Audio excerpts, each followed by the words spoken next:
Meanwhile, day 4 in the Karina Cooper murder trial focuses on the forensic evidence at the crime scene in Traer more than 4 years ago. Cooper's accused of working with her alleged lover to shoot and kill her husband Ryan in the family home. Iowa's News Now reporter Kaylee Whitlatch live in studio with the recap of the day in court and how Ryan Cooper may have known about his wife's affair ahead of his murder in June of 2021. Mitch, a forensic analyst, testifies evidence points to the gun barrel being close to Ryan Cooper's face when he was shot twice 4 summers ago. The expert testimony finds blood on scene may have been tampered with after responders found Karina sitting on top of her late husband's body. Would you characterize Ms. Cooper's actions sitting on top of the decedent here as altering the scene? Yes, sir.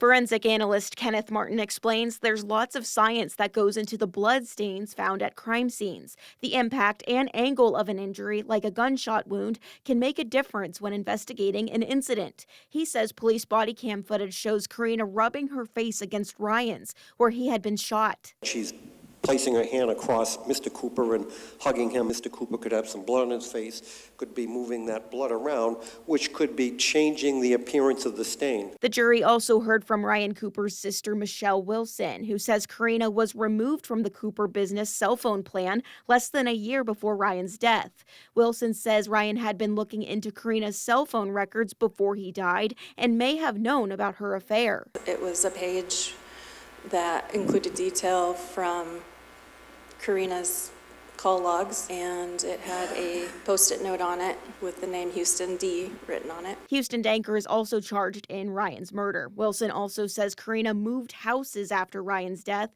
and even started a business, one her husband did not want. Was it your understanding that because he didn't support it, it wasn't happening?